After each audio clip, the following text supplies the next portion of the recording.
함께 봉독할 하나님 말씀 마태복음 13장 10절로 23절까지 말씀을 교독합니다. 마태복음 13장 10절로 23절까지 말씀을 교독하실 때 마지막 절은 같이 읽겠습니다. 제자들이 예수께 나와 가로되 어찌하여 저에게 비유로 말씀하시나이까? 대답하여 가라사대 천국의 비밀을 아는 것이 너에게는 허락되었으나 저에게는 아니 되었나니 무릇 있는 자는 받아 넉넉하게 되되 무릇 없는 자는 그 있는 것도 빼앗기리라. 그러므로 내가 저에게 비유로 말하기는 저희가 보아도 보지 못하며 들어도 듣지 못하며 깨닫지 못함이니라. 이사야의 예언이 저에게 이루었으니 일렀으되 너희가 듣기는 들어도 깨닫지 못할 것이요 보기는 보아도 알지 못하리라. 이 백성들의 마음이 완악하여져서 그 귀는 듣기에 둔하고 눈은 감았으니 이는 눈으로 보고 귀로 듣고 마음으로 깨달아 돌이켜 내게 고침을 받을까 두려워함이라 하였느니라. 그러나 너희 눈은 봄으로 너희 귀는 들음으로 복이 있도다. 내가 진실로 너에게 이르노니 많은 선지자와 의인이 너희 보는 것들을 보고자 하여도 보지 못하였고 너희 듣는 것들을 듣고자 하여도 듣지 못하였느니라. 그런즉 씨 뿌리는 비유를 들으라. 아무나 천국 말씀을 듣고 깨닫지 못할 때에는 악한 자가 와서 그 마음에 뿌리운 것을 빼앗나니 이는 곧 길가에 뿌리운 자요. 돌밭에 뿌리웠다는 것은 말씀을 듣고 즉시 기쁨으로 받되 그 속에 뿌리가 없어 잠시 견디다가 말씀으로 인하여 환난이나 핍박이 일어난 때에는 곧 넘어지는 자요. 가시떨기에 뿌렸다는 것은 말씀을 들으나 세상의 염려와 재리의 유혹에 말씀이 막혀 결실치 못하는 자요. 좋은 땅에 뿌렸다는 것은 말씀을 듣고 깨닫는 자니 결실하여 혹 100배, 혹 60배, 혹 30배가 되느니라 하시더라. 아멘. 자, 오늘은 비유가 아닌 실상을 알려주심이라는 제목으로 하나님 말씀을 함께 나누겠습니다. 하나님은 참되신 분이십니다. 우리가 하나님은 참되시다라고 한 것은 그분에게는 거짓이 없다. 그분에게는 허풍이 없다라는 것이 바로 우리가 믿는 믿음입니다. 요즘 선거를 하고 있죠. 선거할 때마다 많은 후보들이 공약을 내세웁니다. 내가 당선만 된다면 내가 이 지역을 발전시키겠습니다. 내가 당선만 된다면 어려운 사람들 눈물을 닦아주겠습니다라고 허리를 굽신거리며 공약을 내세웁니다. 그렇지만 당선된 다음에 그 사람이 하는 일들을 보면 사실은 선거철에만 허리를 굽신거릴 뿐 당선된 다음에는 그 공약을 마치 백지수표처럼 그냥 날려버리는 경우가 허다하단 말입니다. 이것은 참된 것은 아닙니다. 물론 의욕이 있죠. 내가 잘해보겠다는 의욕과 열심을 가지고 하겠다라고 할 수 있지만 여건이 안 되고 능력이 안 돼서 포기하는 경우도 있습니다. 또 고의적으로 못할 수도 있겠죠. 예산이 지원돼서 또 예산이 지원되지 않아서 여러 가지 이유와 변명이 있을 수 있겠죠. 또 반대하는 사람이 많아서 또 반대하는 사람들 때문에 어쩔 수 없다라고 할 수 있겠죠. 그렇지만 이 모든 것들은 하나의 변명일 뿐이지 그것이 정당화될 수는 없습니다. 참되다라는 것은 어떤 경우에도 거짓이 없어야 됩니다. 참되다라고 하는 것은 진실돼야 됩니다. 우리 하나님께서 참되시다라고 말한 것은 어떤 교리적인 의미로서 하나님을 참되다라고 정한 것이 아니라 그분은 자신이 하신 말씀에 대하여 자신이 약속하신 것에 대해서는 자기에게 손해가 될지라도 반드시 이루셨고 성취하신다라고 하기에 우리는 하나님을 참되시다라고 말하는 겁니다. 예수 그리스도는 바로 하나님의 참되심을 우리에게 보여주신 하나님의 참되심을 우리에게 알려주신 분이십니다. 이는 세상에 여러 종교가 있고 여러 신들이 있지만 그 수많은 종교들 중에 종교 창시자라고 있죠. 불교하고 한다면 석가모니라고 하는 인도 간다라 지방에 있던 어떤 왕자, 그 사람이 바로 불교의 창시자일 겁니다. 이슬람교라고 한다면 어떠한 중동 지방에 있는 무하메드, 어떤 그 사람이 종교의 창시자라고 얘기할 겁니다.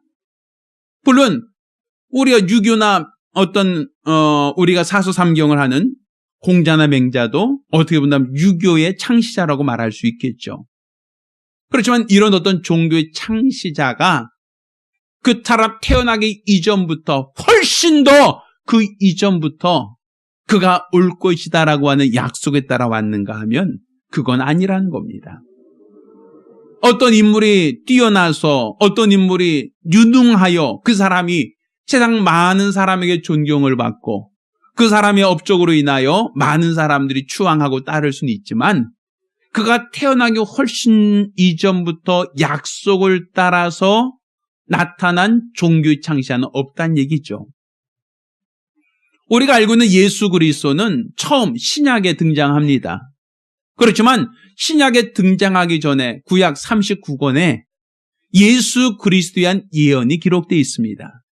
바로 하나님께서 장차 내 아들을 세상에 보낼 것이다 라고 하는 그러한 예언, 그런 약속이 바로 예수 그리스도 나타난 다음에 있었던 것이 아니라 우리 주 예수 그리스도께서 이 세상에 오시기 전, 우리 주 예수 그리스도께서 이 세상에 태어나기 훨씬 더 그 이전부터 장차 유대 베들레헴의 다스린 자, 이스라엘의 왕으로 나실 자가 올 것이다 라는 예언이 있었습니다.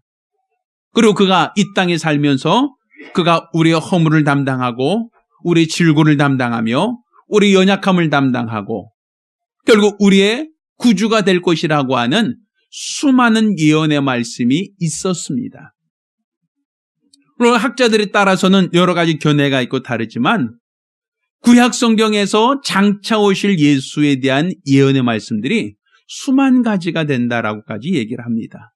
그만큼 예수 그리스도는 어느 날 갑자기 우연히 오신 것이 아니라 참되신 하나님이 말씀하시고 참되신 하나님이 예언하신 대로 이 땅에 오셨고 그가 바로 우리의 구주가 되셨습니다. 그렇게 이스라엘 사람들은 예루살렘에 왕이 오실 것이 아니라 베들레헴에 이스라엘 다스리는 왕이 오실 것을 그들은 알고 있었고 그들은 그 구주가 어떤 사역을 감당할 것이다라는 것을 바로 백성들에게 가르치고 전하고 장차 오실 일을 기다리던 신앙인들이었습니다. 그런데 성경을 보니까 이렇게 예수가 오실 것을 가르치던 사람들, 예수가 오실 것이다라는 것을 알고 있던 사람들이 정작 이스라엘의 왕으로 예수가 오셨음에도 불구하고 그를 맞이하거나 그를 영접한 자가 없다는 사실입니다. 예수가 오신다라는 것을 그나마 알아차린 사람은 이스라엘 사람들이 아니라 이방인이었던 동방박사들이었습니다. 그리고 가까스로 예수가 오셨을 때 축하했던 사람들 중에는 종교 지도자들이 단 한 사람도 없었습니다. 그 당시로 본다면 가장 무식하고 가장 가난한 사람, 목자들이 빈들에서 유영하다가 천사들이 왕이 오셨다라는 말을 듣고 몇 사람이 가서 예수가 오신 것을 축하하고 함께 기뻐했을 뿐이지 사실 이스라엘 모든 사람들이 장차 왕이 오실 것을 알고 구세주가 오실 것을 알고 기다리고 있었지만 정작 이스라엘의 왕이 오셨음에도 불구하고 그를 맞이하고 그를 기뻐하고 그를 환영한 사람이 거의 없다는 사실입니다. 더 나아가서 예수께서 나실 때만 그러하신 것이 아니라 예수께서 공생애를 사시면서 하나님이 약속하신 말씀을 응하시고 이루시는 공생애를 사셨는데 그러한 예수의 3년간의 공생애를 보면서도 그가 하나님의 아들이요 우리가 기다리던 메시아라는 사실을 깨달은 사람들이 많지 않다는 겁니다. 그래서 오히려 종교 지도자들, 제사장과 바리새인과 서기관과 같이 그 당시의 종교 지도자들이 예수가 이 땅에서 많은 일을 하시고 많은 능력을 보이시고 하나님의 아들로서 예언을 성취하고 있음에도 불구하고 그들이 주동하여 예수를 죽이자, 예수를 십자가에 못 박아 죽이자라고 하는 것으로 예수를 고발하는 사건이 나옵니다. 사도신경에는 예수께서 빌라도에게 고난을 받으사 십자가에 못 박혔다라고 하지만 사실 로마 사람들이 예수를 붙잡아서 그를 죽이려고 했던 것이 아니라 오히려 제사장과 바리새인과 서기관들이 예수를 고발하였고 또 예수를 죽음에 이르겠다라는 것을 성경은 우리에게 증언하고 있습니다. 아니, 여태까지 오래전 선자들 통하여 메시아가 온다는 것을 알고 있었고 그가 구원자로 오신다는 것을 들었는데 그것을 가르치던 사람들이 왜 예수를 알아보지 못하였는가? 왜 예수를 십자가에 못 박자고 그들이 앞장서서 주동이 되었는가? 이는 그들이 예수를 보면서도 그가 하나님의 아들이라는 사실을 깨닫지 못하였기 때문입니다. 이거는 그들에게 하나님의 모든 말씀이 비유로서만 머물렀기 때문입니다. 실상으로 오신 이를 분별하지 못했다는 겁니다. 실제로 그들 앞에 하나님의 아들이 나타나셨지만 그들은 여전히 그것을 하나의 비유처럼 그냥 하나의 이론으로만 듣고 있었을 뿐이지 정작 그들 앞에 병자를 고치고 죽은 자를 살리며 하나님의 아들로서의 능력을 나타내시는 예수 그리스도를 보면서도 그가 하나님의 아들이라는 사실을 믿지 못하였고 인정하지 못했던 겁니다. 그렇게 예수를 죽이자, 예수를 십자가에 못 박아 죽이자라고 앞장섰고 결국 예수를 십자가에 못 박아 죽이게 된 겁니다. 그들에게 있어서는 하나님의 모든 말씀을 들었고 하나님의 모든 말씀을 알고 있었고 또 알고 있는 하나님 말씀을 가르치고 전하는 사람들이었지만 정작 그 말씀들은 그들에게 하나의 이론일 뿐, 하나의 지식일 뿐, 하나의 비유일 뿐 그들에게 말씀이 실상이 되지는 못했던 겁니다. 우린 그 사람들을 보면서 아유 참 어리석다, 참 미련하다, 아유 그것도 어떻게 알아보지 못해 라고 우린 그렇게 얘기할 겁니다. 그렇지만 오늘날 우리라고 하여 별반 다르지 않습니다. 예수 그리스도께서는 그가 이 땅에 육체로 나타나신 것처럼 내가 다시 너에게 올 것이다라는 걸 말씀하셨습니다. 우리 주 예수께서 천사장의 호령과 나팔 소리로 강림하실 것을 우리에게 약속하셨단 말입니다. 우리 모든 사람들이 또 최소한 크리스찬들은 우리가 예수를 믿으며 우리가 영원히 산다고 생각하지 않습니다. 육체가 한평생 살다가 죽으면 내 영혼이 지옥 갈 것이냐 천국 갈 것이냐 이런 고민을 하고 또 그 생각을 합니다. 또 그 이전에라도 우리 주님이 언제든지 공중재림하실 것에 대하여 우리는 다 들었고 알고 있습니다. 그런데 과연 내가 알고 있는 것이 지식인가 아니면 실상인가? 우리가 알고 있다고 하는 것, 들었다고 하는 것, 이것 자체가 실상이 되지는 않습니다. 오늘 우리가 읽은 이 본문에는 네 종류의 밭을 이야기를 하고 있죠. 첫 번째 밭은 길가라고 얘기합니다. 농부가 씨를 뿌렸지만 새들이 와서 그 씨앗을 다 먹어버리므로 싹조차 나지 않고 어떤 열매도 기대할 수 없었던 밭을 길가라고 얘기합니다. 두 번째 나오는 밭은 돌짝밭이라고 얘기합니다. 농부가 똑같은 씨를 뿌렸지만 뿌리를 내리지 못하므로 낮에 뜨거운 해가 떠오르실 때 그 씨앗이 바라는 되었지만 채 자라지 못하고 메말라버린 밭을 돌짝밭이라고 얘기합니다. 세 번째 나오는 밭은 가시떨기 밭이라고 얘기합니다. 씨앗이 뿌려졌고 그 씨앗이 발아돼서 자라려고 하지만 가시가 그 기운을 가로막고 있기에 더 이상 자라지 못하고 열매를 결실할 수 없었던 밭을 가시떨기 밭이라고 얘기합니다. 그리고 맨 마지막 나오는 밭이 옥토입니다. 이 네 종류의 밭은 우리 모든 사람들을 하나님께서 네 부류의 사람으로 보시고 있다는 얘기입니다. 근데 하나님이 구분하시는 그 네 종류의 밭은 하나님의 말씀을 받았을 때에 그 말씀을 그냥 하나의 지식으로 받거나 그 말씀을 하나의 어떠한 이론으로 받거나 비유로 받는 사람들은 결코 옥토가 될 수는 없습니다. 우리가 매주 설교 듣습니다. 그리고 설교를 듣고 나서 우리가 저문 나갈 때 우리는 그 말씀을 그냥 새카맣게 잃어버립니다. 무슨 말씀 들은지조차 기억이 나지 않습니다. 목사가 어떤 말을 했는지조차도 생각하지 않습니다. 마치 길가처럼 말씀을 들었지만 말씀이 뿌렸지만 새들이 와서 먹어버렸습니다. 망각해버렸습니다. 기억에도 남지 않았습니다.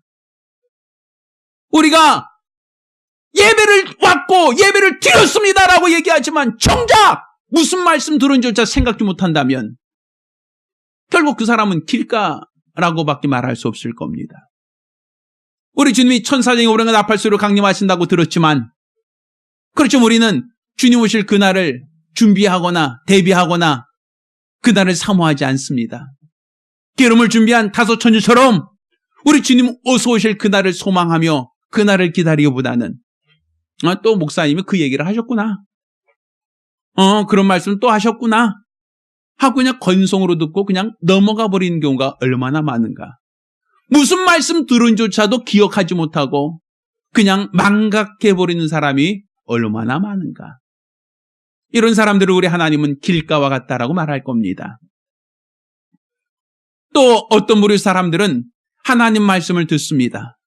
주님이 다시 오실 것이라는 말씀을 들었습니다. 우리 주님이 이 땅에 육체로 오신 것처럼 또 다시 오실 것이다라는 것을 말씀을 들었지만 그렇지만 세상 살면서 여러 가지 고난이 닥쳐오고 환난이 닥쳐오고 어려움이 닥쳐오니까 그 고난 때문에 믿음을 포기하고 시험 때문에 그들이 신앙을 포기하는 경우가 얼마나 많습니까? 고난이 오고 박해가 왔을 때 끝까지 믿음을 지속하고 주님 오실 그날을 사모하고 그날을 소망한 사람이 그 중에 몇 사람일까요?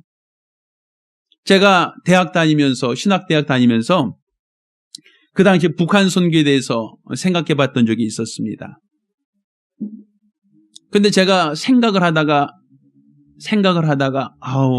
도저히 내가 할 수 있을까라는 것 때문에 고민하다가 하나님 저는 이 길이 아닌 것 같습니다 라고 하면서 기도하면서 그 길에 대해서 두려워서 기도했던 생각이 납니다.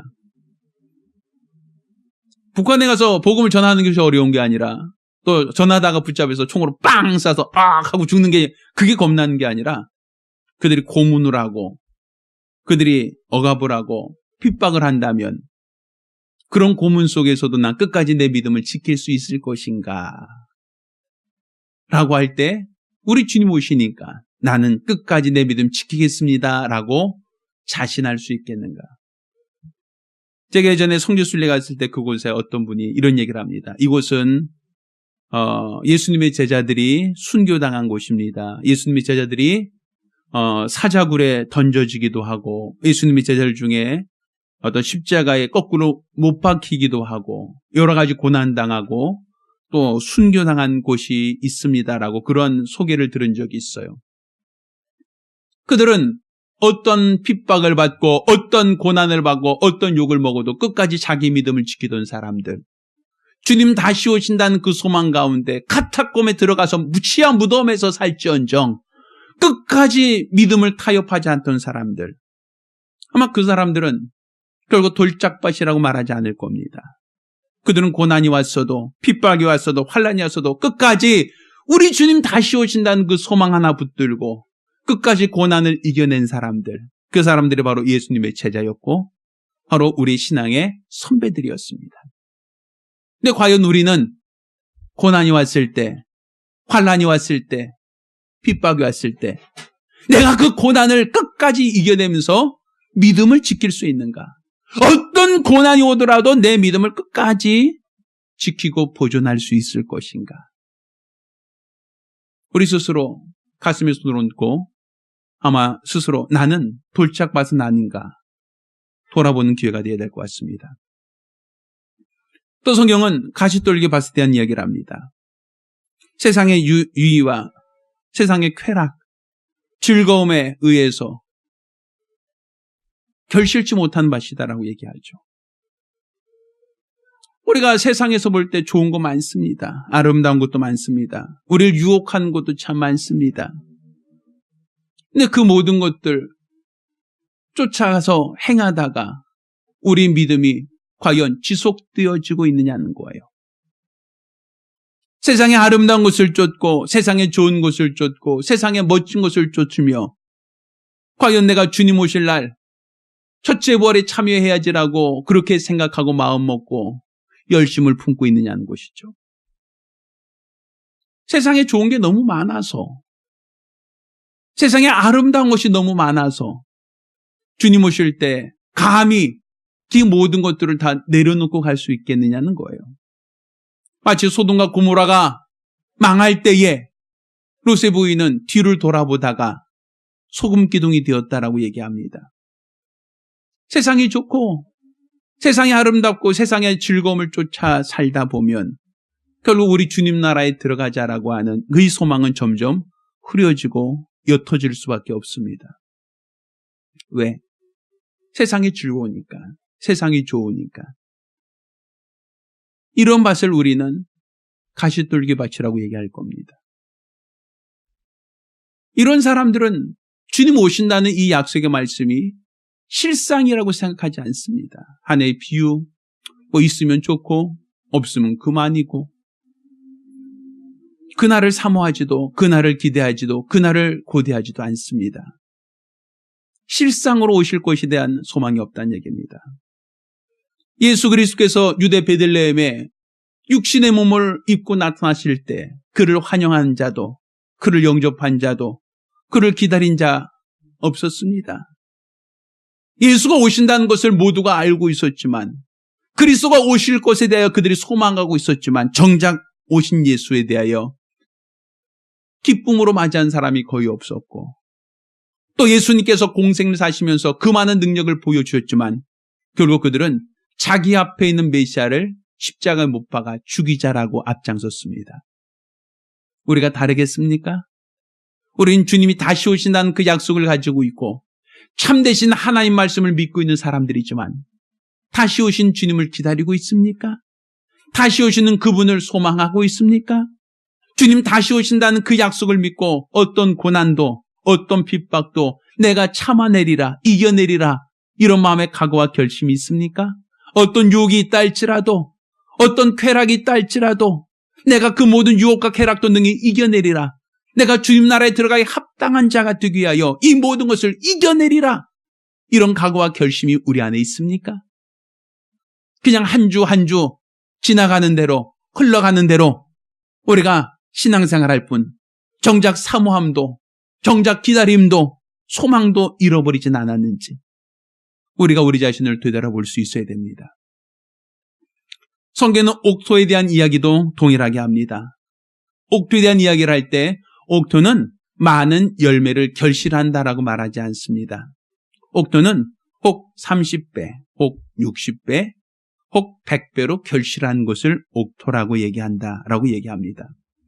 같은 옥토인데 그 소출에는 차이가 있다는 겁니다. 옥토라 할지라도 다 똑같이 획일적으로 수확량이 정해지는 게 아니라 옥토 중에서도 30배의 열매를 결실한 곳과 60배의 열매를 결실한 곳, 또 100배로 결실하는 각각 차등이 있다라고 얘기하죠. 우리 주님이 오신다는 것을 사모하고 주님 오실 날을 소망하고 소망하며 주 앞에 충성된 사람들 중에도 우리 주님 나라에 들어갔을 때 그 상급은 다 획일적이지 않습니다. 성경 그것을 해의 영광이 다르고 달의 영광이 다르며 별의 영광이 다르고 별과 별의 영광이 다르다. 그러니까 밝기가 다르다는 겁니다. 그처럼 주님 나라에서 해같이 빛날 자가 있고 달처럼 빛날 자와 별처럼 빛날 자가 차등되어진다라는 얘기입니다. 주님의 첫째 부활이 있다는 것을 알고 있었다 할지라도 내가 어떻게 살았는가, 어떠한 신앙을 갖고 얼만큼 충성했는가가 바로 그가 주님 앞에서 100배로 결실할 자가 될 수도, 혹은 60배로 30배로 결실할 자가 될 수도 있다는 사실입니다. 주님이 오신다는 것을 알고 그분이 곧 임재하신다는 것을 우리가 알고 있다면 과연 나는 주님 앞에 설 준비가 되어져 있는가? 또 주님 앞에 오셨을 때에 과연 나는 100배로 상 받으려고 하는 그런 욕심과 그런 열정, 그런 소망이 우리 안에 있느냐는 거예요. 그런 소망이 없는 사람이라면 옥토라고 감히 말할 수는 없습니다. 그런 믿음이 없다면 우리는 길가나 아니면 돌짝밭이나 가시떨기 밭이라고 인정하고 싶진 않지만 인정할 수밖에 없을 수도 있습니다. 왜? 예수의 말씀은 비유가 아니라 실상이기 때문입니다. 우리가 금년도 예수를 따르는 제자가 되자고 슬로건을 정했습니다. 예수님의 제자들은 어떻게 했습니까? 예수님께서 내가 다시 올 것이다라는 그 말씀 듣고 그들은 어떻게 살았습니까? 그들은 환난이 오고 핍박이 오고 고난이 온다 할지라도 결코 타협하지 않고 내가 죽는 그 순간까지도 끝까지 믿음을 지켰습니다. 그들은 돌짝밭이 아니었다는 얘기입니다. 주님 다시 오신다는 그 약속을 말씀을 믿고 그들은 그 말씀을 망각한 적이 없습니다. 아멘 주 예수여 어서 오시옵소서라고 하며 마라나타 주님을 기다리며 소망 중에 주님을 기다리던 자들이 바로 예수님의 제자들이었습니다. 그들이 세상이 좋고 세상이 아름답고 세상에 좋은 것이 많다고 하여 믿음을 타협하거나 믿음을 포기한 사람이 없습니다. 그들은 어떤 고난이 와도 어떤 핍박이 와도 주님 앞에 섰을 때 더 큰 상 받기 위하여 자신을 내어 놓았습니다. 그게 바로 예수님의 제자였습니다. 오늘날 우리가 예수의 참 제자가 되고자 한다면 우리는 주의 말씀을 비유로 알아듣는 자는 예수의 제자가 될 수 없습니다. 그 말씀이 있을지도 없을지도 모르겠다. 그 말씀을 지식으로는 들었지만 머리로는 알고 있지만 그 말씀을 믿지 못하는 사람을 어떻게 예수의 제자라고 할 수 있습니까? 그 말씀은 실상이라는 것, 실제로 우리가 이루어질 일이라는 것을 믿고 주의 말씀을 믿고 그 말씀을 신뢰하여 저 하늘나라 영광의 나라에 들어가기를 소망하고 소망하는 자, 그 나라에 들어가기까지 어떤 유혹과 핍박이 있다 할지라도 끝까지 참고 이겨내며 주님 앞에 섰을 때 더 큰 상을 받고자 하는 사모함이 있는 사람, 그 사람이 바로 예수의 제자라고 감히 말할 수 있을 것입니다. 따라서 여러분은 하나님 말씀을 건성으로 듣기는 원치 않습니다. 그것은 비유로 듣는 거 원치 않습니다. 우리 주님은 실상으로 말씀하고자 하는데 왜 비유로 들으려고 합니까? 이 말씀이 실제로 이루어질 것이다라고 말하는데 왜 이것이 하나의 비유적인 표현으로 지식으로만 머물게 하려고 합니까? 우리 주님은 자신이 말씀하신 것을 지키시는 참되신 분이십니다. 자신이 말씀하신 것은 단 하나도 거짓으로 왜곡시키지 않고 반드시 그 말씀을 지키신 분이십니다. 우리 주님 다시 오신다 약속하셨으면 그 약속의 말씀은 반드시 이루어질 것입니다. 그 약속을 믿으신다면 내게 주어진 시간, 내게 주어진 재능, 내게 주어진 목숨, 주님 오실 그날 주님 앞에 섰을 때에 잘하였다 칭찬받는 자가 되는 것, 이게 바로 하나님 말씀을 비유로 듣지 않고 실상으로 듣는 자요, 예수의 참 제자라고 말할 수 있습니다. 따라서 저와 여러분 모두가 하나님 말씀을 비유로 듣지 말고 실상으로 듣기를 예수 이름으로 축원합니다. 우리 주님 다시 오신다는 그 약속의 말씀이 비유가 아니라 실상이라는 사실을 기억하셔서 다시 오실 주님의 그 임재하심을 사모하고 그날을 소망하며 주 앞에 충성하는 예수의 제자가 되기를 예수 이름으로 축원합니다. 기도하겠습니다. 우리 같이 기도하실 때에 우리 주님 다시 오신다는 이 약속은 거짓이 아닙니다. 예수님이 육체를 입고 이 땅에 오신 것처럼 다시 오신다는 그 약속도 반드시 이루어질 실상입니다.